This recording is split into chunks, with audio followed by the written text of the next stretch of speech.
Hello and welcome to another big edition of the Tongue Tie Off podcast. Jason Bonington, aka J Bon, waving there, and Cody Winnell, me, aka Codes, and we're both going the singlet tops tonight, Jason. Oh, I did. Look, we had a little pre-chat, but I did notice that and I didn't mention it. So you love a run, don't have you been for a run? Is it Cure Cancer? This one. Yeah. So this was my Great Ocean Road Run Festival last year. I did my first.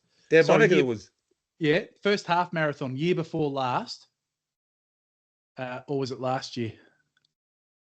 Yeah, no, it was last year. Did you start 2 years ago and you finished last year? Feels like that. No, I did it last year. And the reason I just forgot there is because I've just entered yesterday, J-Bond, into next year's race, the half marathon. And I'll be raising money for, I think it's children's cancer next year. So a slightly different cause. There's a lot of cancer charities, but it's children cancer. So I'll throw out some links and we'll see if I can do some fundraising as I desperately try and get fit and get back to a half marathon trip. We should have a tongue tie off sponsored race between you and Kate Gath. Oh, mate, I would need that bigger head start. I've seen her times. They are extraordinary. And she does the, hey, I don't run anymore, so I'm not mitigating the wonder of a half marathon, but she does the full Monty, yeah? Yeah, she does. Yeah. And it's been on my list for a while, but I want to get a strong half marathon out of the way before I contemplate doubling that. I'm not sure you could pace yourself well.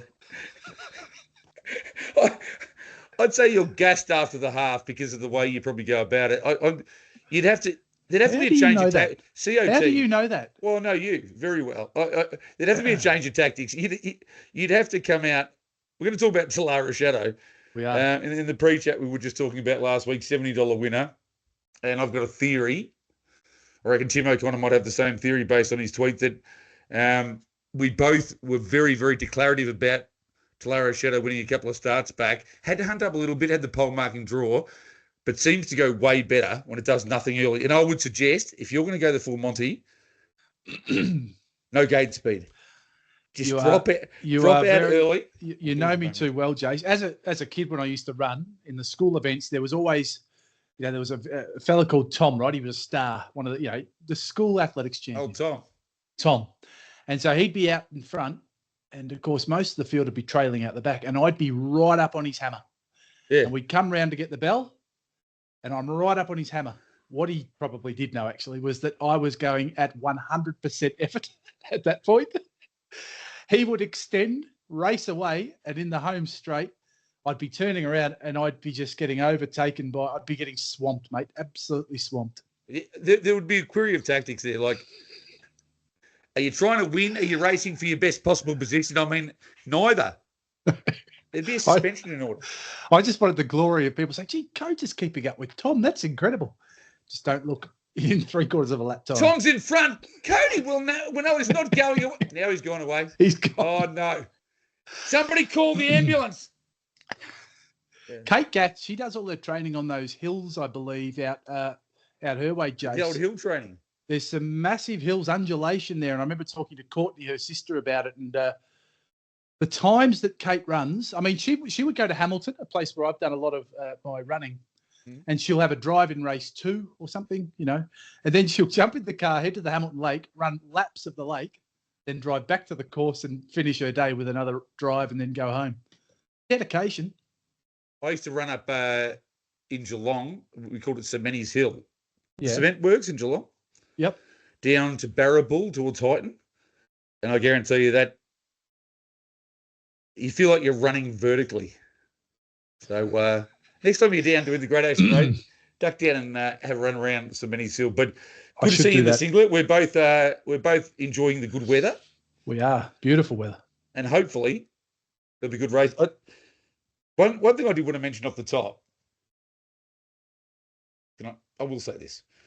So over the course of time, and this happens in all forms of racing, all forms of sport, the Olympics, everything.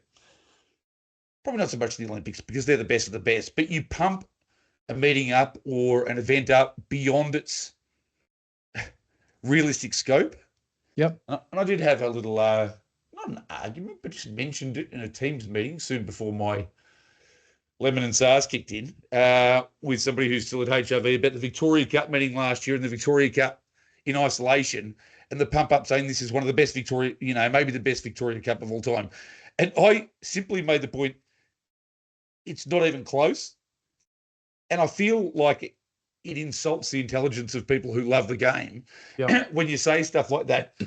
And even week in, week out, I know you've got to do it. People, this is a great meeting or whatever.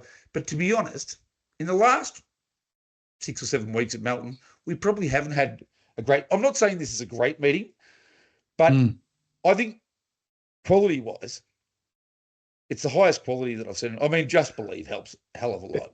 My oath he does, but there's a couple of fields, J-Bon, which we'll get to in the form preview, where we're getting the converging of some really nice horses with different form lines. And, hey, He's From Heaven, gee, we're going to learn so much about He's From Heaven this week, in my opinion. It might be a nondescript race meeting, at this time of year, but gee, I think we're going to learn a bit.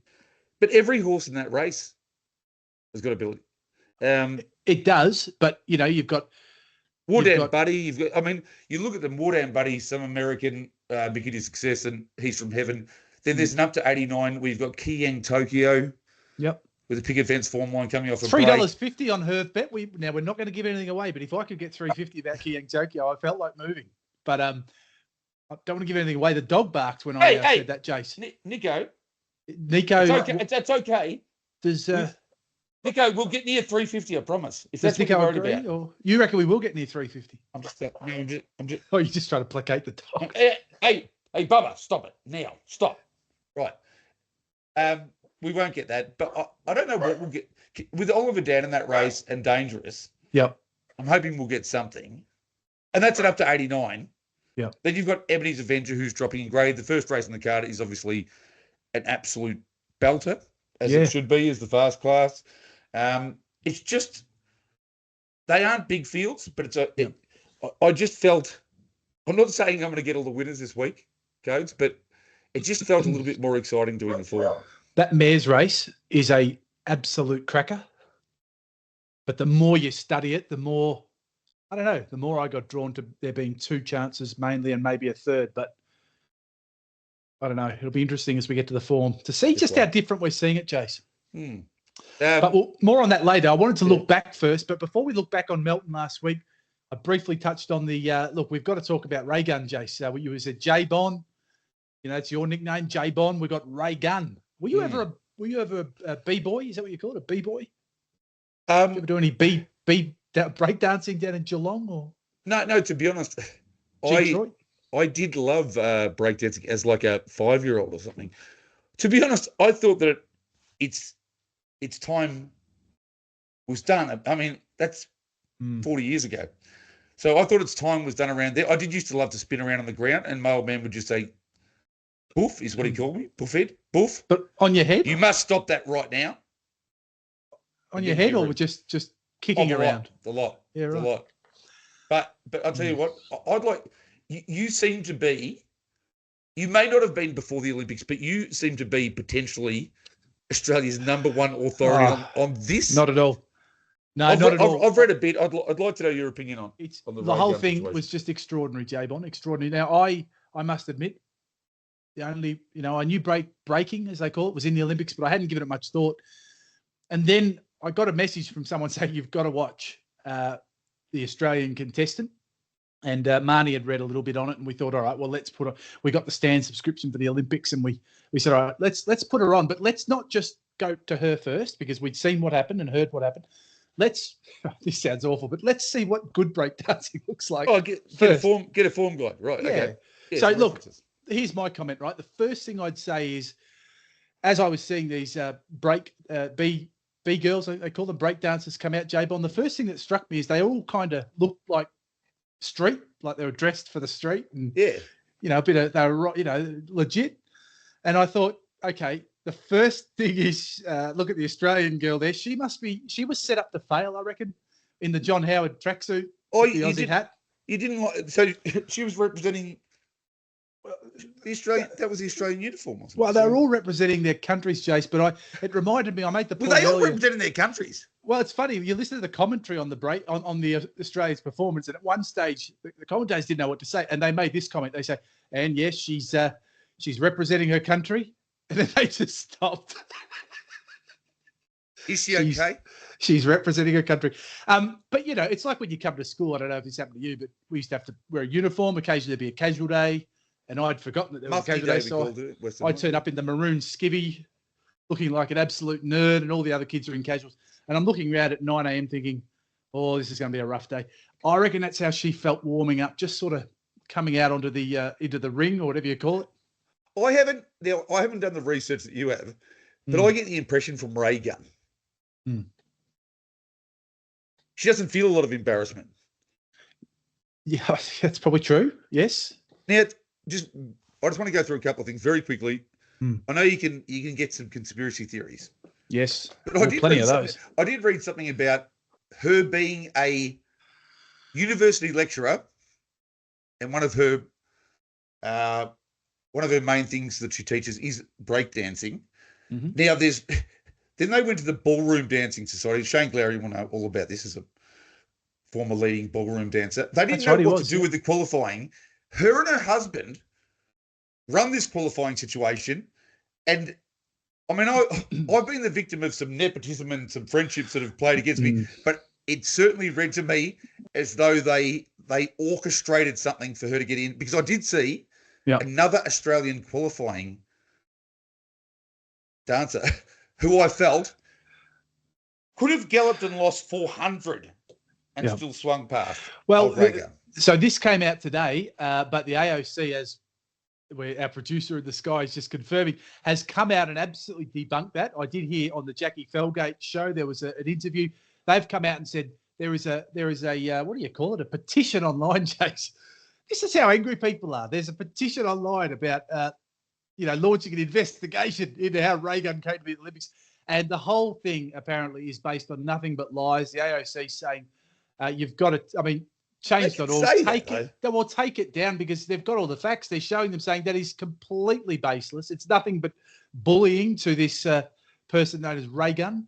The nonsense, J-Bon, that's out there, the conspiracy theorist stuff is a bit, it might have been entertaining for all the wrong reasons, but this conspiracy stuff is just ridiculous. You do have to wonder about this thing, though, because I've gone back. I love to watch a biography, right? And somebody like maybe down in Nicole Smith, right? Yep. And you pillory and laugh at her during her life, and then you watch the tragedy of it, and you realise, shit, we went way too far, way too often. And this is another situation, and the only one I can compare it to is Lay Down Sally from back in the day, the rower that that just stopped rowing, and everyone just went off, and you're like, you do have to consider the mental health, of course you do, implications of this. And Anna Mears came out strongly and defended it and all the rest of it. I must say, without having this AOC report in front of me, I would say it's easy for people to say it's lies. I don't know if it is lies, because I don't know how she got through. Well, I believe she was the only Oceania, is that how you say Oceania? She was the only qualifier from this part of the world, Jace. Which is, it might just show that there's a huge class discrepancy on different parts of the world. But as I say, I did see another qualifying performance. Okay. Yep. It was significantly better. Yeah. I mean, I must admit, she was much better than me, and she walks away, but she wasn't as good as the opposition, clearly. But she walks away. Was she not as good? She walks at, scored zilch. She walks away, J-Bon, with the world talking about her, right? At first, there was a pile-on. Now there was incredible love for Reagan from all corners. A lot of people defending Reagan because of the pile-on. I'm just plugging the computer. Yeah, you're right. And, she will walk away from this with absolutely huge amounts of opportunities. If I was celebrity agent J-Bon Max Markson, I think I'd be straight on the blower and signing Reagan. Hutchie might be doing this down at they run a talent agency, I think, down at SEN. I've heard the Hutchie podcast discussing it. Just get her on the books, because as our producer, Jordan, made the point today, there have been a lot of articles describing her moves as iconic. And, She might be able to trademark some of these, Jason, make a fortune out of it.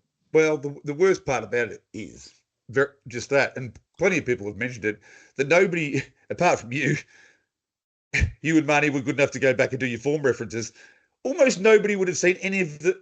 I mean, number one, breakdancing absolutely should not be part of the Olympics. Yeah. Right, number one. But number two, nobody would have seen any other breakdancing performance, and yet virtually everybody in the world has seen the ray gun. Ray gun. No one knows who won it because you don't know the name of the person who won it because the whole world's just talked about Ray gun. That's become, she's become the absolute face of breakdancing. But the first thing I would have probably said, J-Bon, as you're one of the Olympic volunteers and you're bringing people out, if you've ever seen the puppy shirt Seinfeld, which of course you have, being the Seinfeld connoisseur that we both are, when they knock on the door and they pop the door open and he says, "Is that what you're wearing?" The cherry. I reckon one of the volunteers has said that to Ray gun. "Is that what you're wearing?" All right. Out you go. Anyway, enough about Ray gun. It didn't no favours either. But anyway, The Olympics. I'm not sure that if she'd worn a different get up that she would have soared like an eagle. But anyway. What about hat backwards? You could have worn the hat backwards, the whole sort of 90s, the loose shirt and the 3/4 shorts. I think she was alive in the 90s. Trots. Yeah, we should talk trots. Dan Malecki last week, how good was that for a start? Honestly, I mean, we talked afterwards just briefly on the text and, you feel energised, don't you, Jace, after those sort of interviews? Yeah, and the fact, I've got a genuine, legitimate, strong, powerful friendship with Dan, but I do get gushy with him sometimes. And I texted him and even said, "Look, I don't think he likes it. It's like, don't stop gushing at me, Bon." But I was just like, that was amazing. But plenty of people have messaged me about it. He legitimately enjoyed it because the experience, this is why we do this, because the experience of talking about trots, doing the form, discussing issues, we could have gone for another 10 hours. We both know that. Dan knows that. And hopefully we'll get another opportunity once we get through another cavalcade of guests. And we will. He was very sincere in wanting to come back because he did genuinely enjoy it. And you're right, we could have covered so much territory. And, he's just a very good fella, loves the sport, loves the game. It would be easy for someone like Dan to almost be like a celebrity diva, Jace, because he's got the record behind him. He's got all the Melbourne Cups, the Inter-Dominions, the voice of the trots, the voice of Thoroughbreds. He's been the journalist, of course. I think it was the Channel 10 days with a great team. Bruce McAvaney was part of that with who else was there? There was three or four of them that were all big names. When Dan was doing journalism early doors. Well, I speak, when Dan and I speak on the phone, it normally goes for about 2.5 hours. He's a great writer. He's a great thinker. We're going to go and do trivia nights together. He's got a broad understanding of not only racing, but everything else. And I touched a bit of a nerve, I reckon, with Dan. I think people have to realise and acknowledge and celebrate the commitment that he's had to harness racing, because I was watching the Olympics and just thought, Dan could be doing that in a set.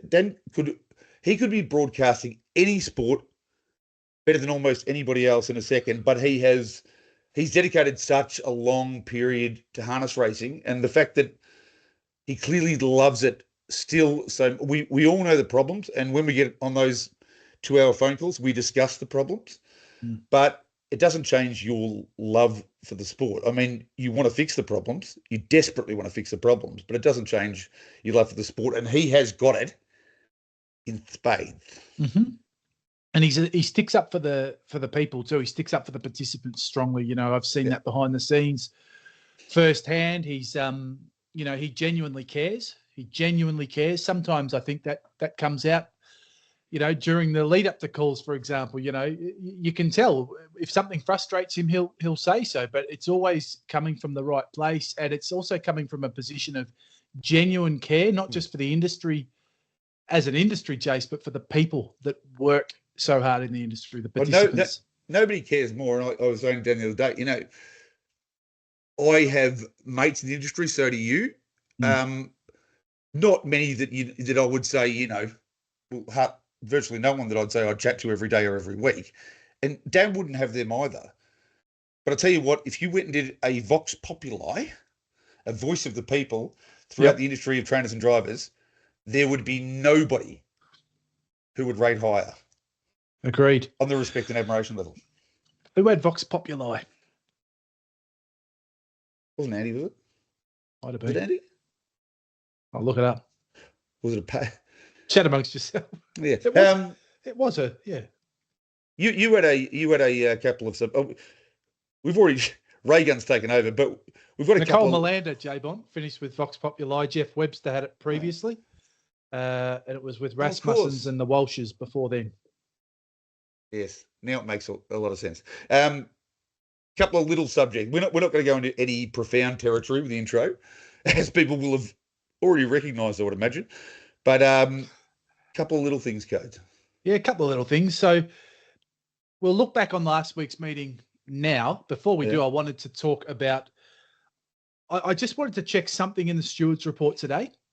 And it was revolving around gear changes. And I don't even know if they include them in stewards reports, what the gear changes were for that meeting. I don't know. What I do know is it was interesting to hear after Sundon's Courage win last week, which blew us all away and blew us out of the quaddie, Jay. I still haven't accepted it. Very hard to pick Sundon's Courage on what we'd seen leading up to on form. Congratulations absolutely to the Angos and the driver. But, this is from a punting perspective, I couldn't possibly have tipped it. So that happens. That happens. But it was interesting after the race, listening to Jack Law, he said that there was I think he mentioned a gear change that had clearly made a difference. Now, I could be totally wrong here, but I went and looked at the gear changes later on and I just couldn't find it. Fair chance they'd already come down maybe at the end of the meeting because I clicked gear changes and there were none listed for Melton. They were probably there back at the start of the meeting. I don't know. But it got me thinking, Jace. Yes. Have we discussed on this podcast the importance of gear? I think we've sort of touched on it. Yeah, maybe. I mean, we did have a few weeks back the absolute reigning queen in terms of the broadcast space. Brittany Graham is just phenomenal and so on the ball to the point where you don't even need to list the gear changes because when she's out on the track and sees the standardbreds walk by, goes, oh yeah, it's got this, it's got a Dolly Varden tonight. You've got spreaders here and this and that and that little jiggly thing head that no check one knows and the they've name taken this off and that on face. and I must admit, from my perspective, I don't get ultra caught up in it, but I would say this: there are critical ones, and you'd like to know about them. Well, it's 6:41 p.m. on Thursday night, and there is still no. I cannot find the stewards report for Saturday. Gone at Melton. No, they've got Friday up, Cranbourne, Shepparton, Bendigo, but none for Melton. Because I guess the question is there a query improved performance? And the explanation is, put the different gear on and bang, it worked the trick. And the race was, got the inside run and won. I don't know. By Thursday night when I'm doing the form for this Saturday, I want to be able to see that. So just a little tiny little drive by there to say, let's see if we can get those stewards reports up a little bit quicker. Well, I developed a really great relationship with a number of the stewards, particularly. As did I. My own. Yeah, I mean, I very much respect what they do. It's not a job that I would want to do. It's thankless. On this one particular subject, I've always believed, probably because you and I have lived, and I need deadlines because otherwise I won't get anything done, but I've lived a deadline life over the last 15 years, and so have you, that just a stock standard, almost knock it off on the night. Yeah, and if there's anything else, if there's any addendums, worry about that later. Maybe have the next day, but I just think get it out there because I tell you what, when you have had a bad beat or something peculiar has happened or you didn't understand it, you want to be able to go there and go, maybe there's an explanation. That's rather than blaming yourself and hating on yourself, as we so often do when we get it wrong, just being able to go, oh, okay. Yep. That's the reason. This one bled. This one pulled up lame, whatever. Now I can process that. And there's the other factor that you're talking about, looking at it for the next start. But you kind of want answers, don't you? 100%. I mean, I do the reviews every week and I rate every horse, and you're spot on. I want to know, what did I miss about Sundance Courage? Yeah. What did we miss last week? And I went back through the form and I couldn't see anything we missed. I even looked at the lead up runs. I couldn't see anything that we necessarily missed. But he might just be that sort of horse that, he's turned up last week. He's feeling good. He's had that perfectly soft trip, done no work. He's just sprouted wings up the lane. We know how good he is. Oh, my oath, he's been. But I almost expect that some people must have known about it, because I messaged you when we were both passed out afterwards. As soon as we woke up after getting out of a coma after he won. We hit the deck, yep. I said to you, I would be filthy. I would be covered in mud if I only got $23 fixed odds. I would have marked him 200 to 1. So the fact that he was $23 even suggests that there was some confidence somewhere about this mythical or non-mythical gear change. 200 to 1 feels disrespectful, but then that's about right. But you wouldn't be, because he wins every season. He's won good races every season, but you would think you'd get a few clues, wouldn't you, before he gets that win? Well, even the last time that he got a genuine, big, proper, legitimate opportunity to win, he got beaten by Ebony's Avenger. Remember? Yeah, yes, I do. And Ebony's Avenger. If Ebony's Avenger had won the race, as I said to you in the text, I would have been in pain. I wouldn't have been. That was my best result for the quaddy Ebony's Avenger, and that probably made it even more frustrating. Well, I would have accepted it. I just couldn't see how Sundance Courage could win. But end of the day, I was able to sort of bat around the edges and get some reasonable results, despite the fact that the quaddy was. I was excited about the quaddy as well. After smoking ace on the first leg, let's not relive too much more of that. No. But very tough gig stewarding. But you don't need to make your life harder, I guess, by waiting almost a week to get the stewards report up for the Melton meeting, or at least some communication as to if there is a. Well, maybe there has been on Twitter. I don't know. There's a significant reason why. I don't. But not sure. You want to get some comms out. You do, absolutely, Jay. So look, that's we've covered the gear changes there and the Sundance Courage, and let's talk about form and things that you can learn sometimes and things you miss, Jace. Right. Well, and we couldn't find Sundance Courage. And last week we also couldn't find Solara's Shadow. And you don't have to think back too long. As you've mentioned earlier in this pod and a few weeks back when you black booked that horse, I think in the same race that I black booked business class. And you have said to me before, Jace, I don't know if it's on the pod or just in private, you've said when you black book one, don't let it go around at 20 to 1 or over in the next 3, 4, 5 runs. You might not launch because you might not think it's suited, but at least have a couple of shekels on it each way. Well, essentially why we're black booking certain runners, particularly given the solitary situation we've got on the pod, is that you're looking for something that might come up with those sort of odds. And you can do the form for the race. And I'm a big believer in this. I've never been huge on eye catchers. That's a new term apparently at HRV. And black bookers. Never been huge on it because I like to analyse the race as it is. But having said that, where you can get that kill is you've black booked one, you know it's going really well. And it's drawn poorly. Everyone's mapped it to be at the back. That was the case with Solara's Shadow. The one thing I do want to mention that I've never been very good at and I need to be much better at, and the great punters are great at this, is Solara's Shadow, whatever it opened, I don't know, $15, $20. That's okay. If you don't like it in this race, maybe you have a couple of dollars on it because it's a black booker. But when it gets out to $70, when you watch a horse that you know is going very well, even if it seems poorly suited, you must have something on it $50 or $70. And, you talk about the exchange. It might have been $100. I don't know what it would have been on Betfair. Well, normally I'd say if it's $70 starting price, you'd normally get $150 or something, I think, on Betfair. But, Jace, it's funny, isn't it? It just becomes forgotten about. It's like you would have seen it in your form study and said, oh, well, I know I've black booked it, but anyway, the race doesn't pan out. And then it goes from 20 to 30 to 50 to 70. By this stage, you've already forgotten. You're not even looking at it. But this is why you get, and we'll chat about the form soon for Saturday night, but the more you chat about it, and we spoke about this with Dan Malecki, it can be a good thing. You get cemented and myopic, don't you? And you go, this is how I feel the race is going to go. Yes, Coase agrees with me, yes. Dan agrees with me, yes.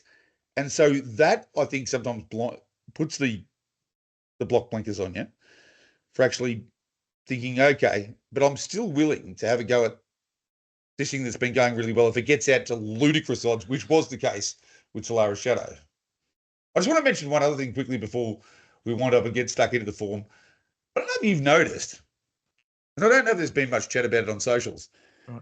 But when I'm doing my maps, I'm going back sometimes 20 and 30 runs, similar draws, similar class, to try and work out how quickly horses began and all the rest of it. And the videos, 1 in every 3 or 4 are not coming up. Right. And it seems like a little thing, but we're trying to educate and have been doing so for many years, trying to educate people to do their form properly. And the last thing you want to do is create a burden or an impediment or an obstacle to doing that. And that's been my experience. I don't think it's my Wi-Fi. I don't think it's the laptop. I don't think it's where I'm living. I don't think it's the cavoodle. I just think it's something that everyone must be experiencing, and I don't love it. No, I when I was at HRV, J-Bond, obviously the video replays getting up on the website was under my jurisdiction. And if something hadn't gone up in enough time, then it was my job to chase up the boys at MediaTek, the company known as MediaTek then, now Creative Technology, and let them know, there might have been one that's been forgotten or overlooked. And quite often they had a very genuine explanation. That is, they couldn't get the internet working properly on course, which is fair because all of our race courses don't have great internet connectivity. So what they do is they take the truck where it goes somewhere else, and they'd make every effort after the fact to get it up as soon as they possibly could. Sometimes you had to wait till the next day. I did argue, look, it is a free service. Give it up to 24 hours, and eventually that video will get on there. If it's happening where, those videos aren't showing up days after the fact, then that's not on. You can't have that. No. We need to be making things as accessible as possible. And you do occasionally see it, but as you said, if you're finding that more regularly, that's not a good thing, Jace. It can't be a good thing. No, I haven't had it as much as you recently. I don't know if you're just having a technical difficulty or if there's actually a legit problem going on here. I don't know. Well, I tell you where it often seems to come up is the big races, big race meetings. Yeah, okay. Well, no, okay. I mean, you think most of those would be there? You look at me like I'm lost. Well, I don't. Look, I do all my ratings, as I say, every week, and these are old ones. Okay, because I've been able to watch all the recent ones, but maybe there are a few who have disappeared over the journey, Jace. They've gone down to plug hole. Feels like I feel like there's a mistrust kicking in between. Let's get to the votes and Blackbooker. How does that sound? They might have gone the way of your old mobile phones, Jace. Just disappeared randomly into the ether. I've held on to everything remarkably well lately. It was the stress of work. You're honestly, every time I've texted you on the consistent number, it's been the same since we've started this project. It's crazy. I don't even know myself. I might be a deep fake. Before we do the votes, let's talk about James Herbertson real quick. He is on the run of all runs at the moment. The love bug. Everywhere he goes, he gets at least a winner. I saw someone comment, if he's not getting 2, it's almost a disappointment at the moment. I mean, he's on fire. He had at least 2, maybe 3 yesterday at Terang, and then he jumped in the car or the helicopter, the Herbie, jumped in the love bug, and he's beetled up the road, and he's driven another couple at Bendigo. Well, I think we're both basketball fans. Yep, I certainly was back in the day, and I think of the love bug now as just being, they talk about basketball. It's a two-way game, so he could be defensive player of the year and offensive player of the year, could he? Because he's not someone who has to lead. He can control the race and the breeze. He knows how to get out of a tight situation when he's back on the pegs. He can judge speed. I mean, there was one, was it Tilly Jane? I declared. Yes. Yep. And without the love bug, it doesn't win. And you don't even quite know why. He's just he's in that zone. But not to say that this is remarkably unique for him, because he's been outstanding for a long time, but he's gone to another level where he can find, like a Mark Zara or a Damien Oliver back in the day in the Gallops, he can find that metre or two. It's almost like he's playing a computer game, and he knows the energy that he's got left, which is something that I once compared him to Greg Sugars. They were spending a lot of time together. I think he's very, very Candyman-like. And Lovebug goes, yeah, he wasn't one of the guys he was... but don't you mean he's very Candyman-like? Of course he... Well, yeah, and someone was asked the other day, who would you put on? I think it was Anthony Butt was asked the question about top drivers, and he's mentioned how good the Herb's going. And I think Gareth Hall might have put it to him, who would you have if you had to choose a driver? And he still said the Candyman. He said the Candyman. He's been there, done that, proven. I think you're kind of suggesting, J-Bon, that the Herb might have gone straight to the top. Is that what you're getting at, Jay? No, is he the top? Not, Puppet Alfred's still getting plenty of winners. I think it gets to that point in many sports. Yep. You can't get better. Well, there's a level that you can't get better than, apart from maybe Gavin Lang, right? But there's a level you can't get better than, and then it's about your durability and sustainability. Now, I love the Love Bug. Everyone loves the Love Bug, and we hope to get him on hopefully the next week or two. Yeah, very soon. He's actually a brilliant mind when it comes to thinking about the game as well. But he's not at Candyman. He'll have to keep doing this for a long time to be. The Candyman's been doing it for a long time. Puppet's been doing it for a long time. Luke McCarthy, Gary Hall Jr. These people have been at that level. But don't worry about intestators, Jace. Let's keep the Victorian hat on, mate. If there's anyone that is almost certain to be able to sustain that level of excellence, it is the Love Bug. Although I do worry about his hips. He struggles to walk a little bit sometimes. The Love Bug. Well, yeah. Well, that's not a good thing. Maybe I don't know what to say about that, Jace. What were you sitting? The good news, coach, is you sit in the car. Well, that's true. I'm just looking at tonight. He's yet to get a winner at Kilmore. He's 3 minutes away, though, on Herb Watch here. He's $1.35 on Fearless Rider in the next. So he should keep... And this will be the deciding factor of whether he's gone past Greg Sugars and Chris Alford right now. Keep the streak going, though. You have a look at all the horses tonight, and these will have been run and won by the time the pod comes out. But American Werewolf, J-Bond, $21 into $8. He's on the $1.30 shot in the next. Then later on, he's got Pete Mitchell, the newsman, 310 into 250. So there's money for that. Dossier's at $12. He's got another odds-on pop in final bowl at $1.95. So he's on two odds-on shots tonight. What's the tease at $6.50? And he comes home with Sweet Face, $23 into 7. So the money that is just coming at the moment, just because he's on it, is incredible. Well, how about before we get into the votes in the Black Booker, the I'm Bobby situation? So he jumped on I'm Bobby. Yep. I had the Pacesetter profile. It was the pole marking draw at that time. Whiz Bang Dang got a run. Regardless, I saw the price of I'm Bobby, and I'm just thinking, this is absolutely insane. This thing can't be like $2.20. And what does it do? And it was a Love Bug jumping on, and it just kicked and found. I think it was Exalted that came up and challenged. Went to it, and then strongly hit the front, and they went well. So maybe you're right. Maybe that was a Love Bug versus Candyman for rights, and he just put him to sort. I don't know. He's very good. They were battling it out late in the piece. Like, was it Nathan Jack and Josh Aiken early in the piece in the Vic Bred race, Jace? Remember that night? Quick Draft, Beresari. That's right. That was extraordinary. Remember the horse that won? Melton. One of Larry Eastman's at any old odds? Millie Perez, yeah. Millie Perez. I had front row, because I'd gone out to do the interviews.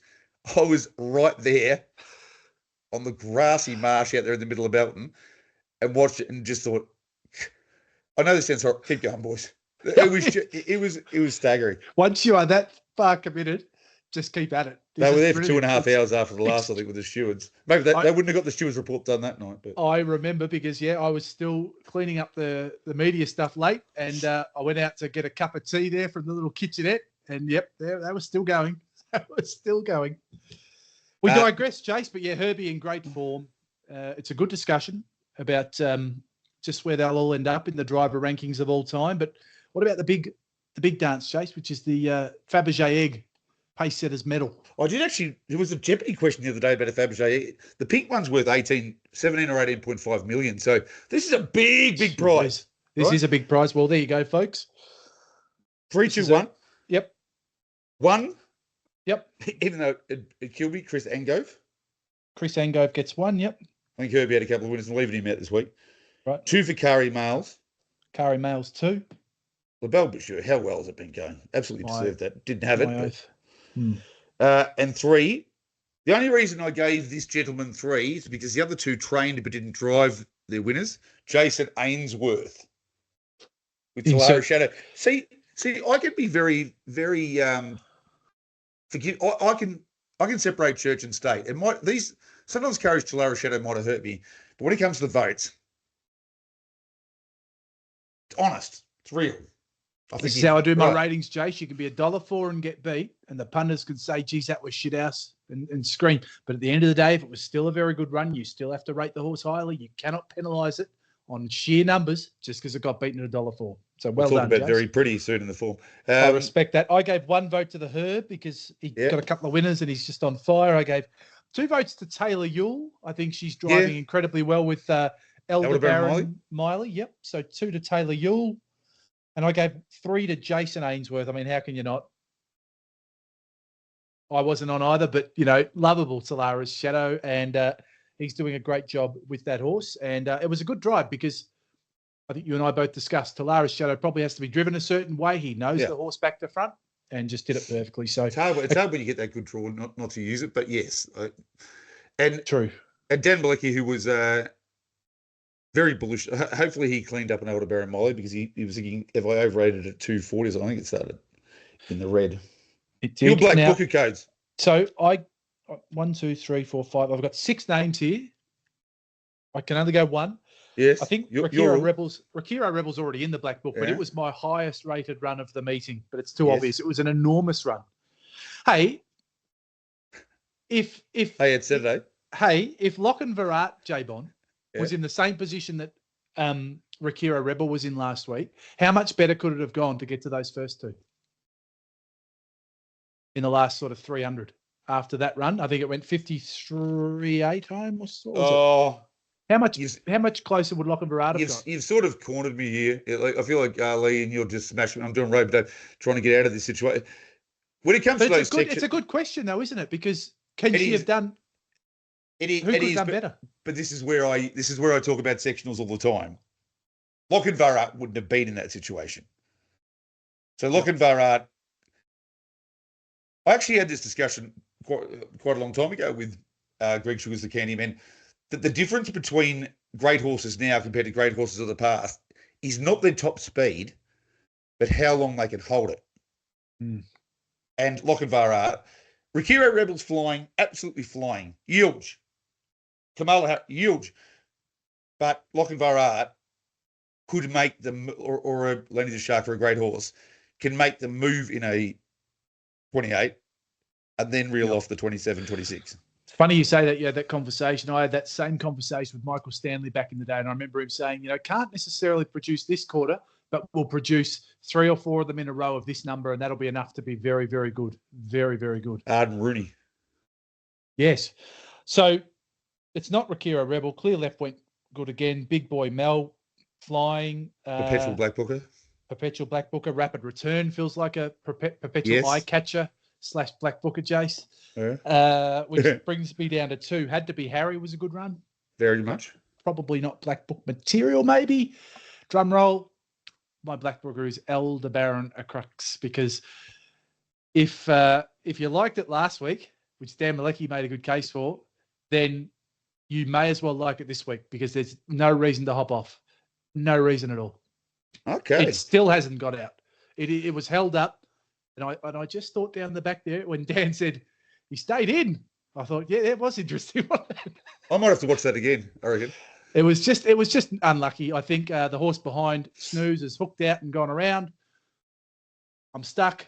I'm still stuck, and was stuck then for the rest of the race. I haven't tipped it on top. Spoiler alert for Saturday night, but Earl of Pembroke is my BB. Yes. My B girl, my B boy. My breakdance Black Booker. Third up from a spell this week. Yeah, soft run last time out, but made up really good ground. I like black booking horses who are coming back, and you know that they've got, when you already know they've got serious ability, and then you see the signs. So 1 + 1 equals DOS. Which reminded me of another one, Earl of Pereel. Do you remember Earl of Pereel? Yeah, Earl of Pereel. Was that it? Earl of It was Pereel? Son of Pereel. Am I getting mixed up? Son of Pereel? No, Earl of Pereel. It was Earl of Pereel in the 90s with the Bruins, Edwardses, Galway. Trotter? Went round at Moonee Valley all the time, was with Attard and Burnett, Ray Tatt. Jeez, it had some starts, Jace. Was it a trotter? No, it looks like it was a pacer. I always used to back Miss Universe. Do you remember Miss Universe? I do. Yep. Yeah, always used to back. That was a trotter, wasn't it? Yeah, Gridiron. Oh, Gridiron was a terrific trotter, yes. Fuller boy, yeah. Anyway. And Lucaville was another Earl who was a very, very nice horse. It was. We could do the same sort of era as Shakermaker and one of my favourite Sky Strike and such. Remember we had the Twitter thread. We're just naming horse names. We had to. It was brilliant. That was so good. Thousands of replies. Yeah. We are going to have a show very soon where we do nothing but jump on and just start talking random references going back and forth for about 40 minutes. I like it. Let's do that. That's the votes. That's the Blackbookers. Time for the form.